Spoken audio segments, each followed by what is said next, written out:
Saya pernah membaca sebuah buku yang berjudul Sirah Nabawiyah. Pada waktu itu Muhammad katanya sedang berbaring di pembaringan.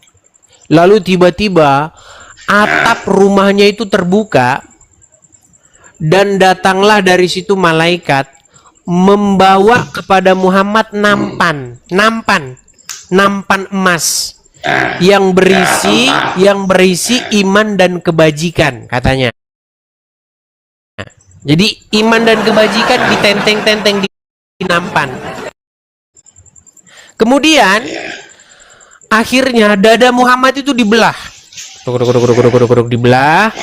Kemudian diambil lah itu hatinya, entah hati entah jantung lah itu katanya. Terus dibawa itu jeroannya itu. Ya. Dibawa dicuci dengan air zam-zam. Kucruk. Ya pasti nggak pakai rinso nyucinya ya. Lalu akhirnya dimasukkan lagi ke dalamnya, lalu ditambahkanlah iman dan kebajikan yang dibawa dalam nampan tadi itu, dimasukkan ke dalamnya. Pertanyaan saya kepada Anda, apakah itu peristiwa historikal atau dongeng-dongeng isapan jempol? Silakan. Oke. Yang disebut emas sampai sekarang masih ada emas kan? Ada. Ya, teman-teman siapin paramek bodrek sama saya ya. Silakan. Diibaratkan di napan tadi, kenapa emas? Karena kan yang paling bernilai kan emas, kan gitu. Yang ditanya apakah itu peristiwa, apakah itu historikal, apakah itu peristiwa-peristiwa yang historis benar-benar terjadi atau hanya dongeng? Benar terjadi. Edis kan tadi Edis kan tadi bernarasi. Berarti dadanya dibelah. Kan mulai. Tadi kan Edis bernarasi, yang namanya dongeng itu tidak ada sejarahnya.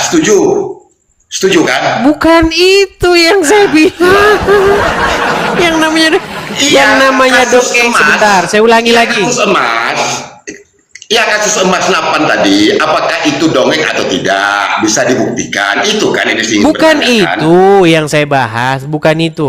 Apakah peristiwa itu benar-benar terjadi di alam nyata atau hanya dongeng-dongeng saja?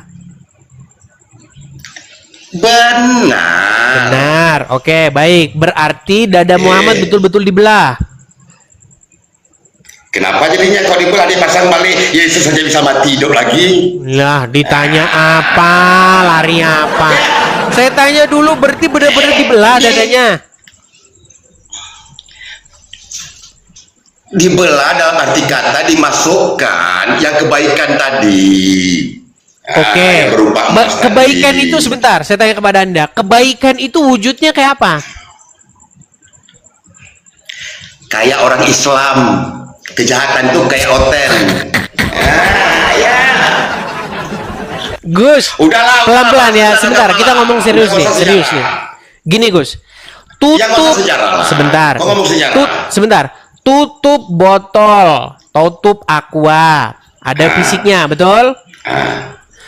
Kebajikan, saya tanya kepada Anda, kebajikan itu ada fisiknya nggak? Tidak. Oke, lalu bagaimana perlakuan? Tenang dulu, Gus, tenang. Lalu bagaimana? Amang tahe aguy ya.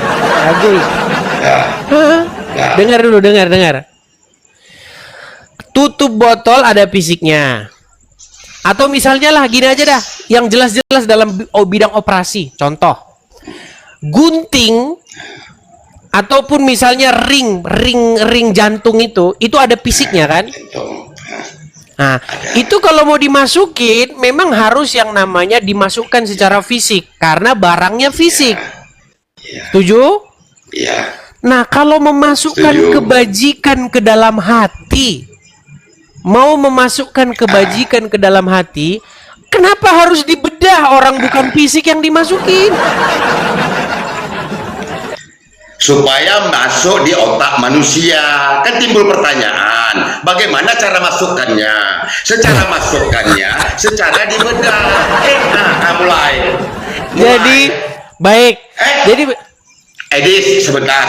Oke, Edis, jadi Edis. sebentar. Edis, sebentar. Tadi Silakan. Edis beranalogi pasang ring.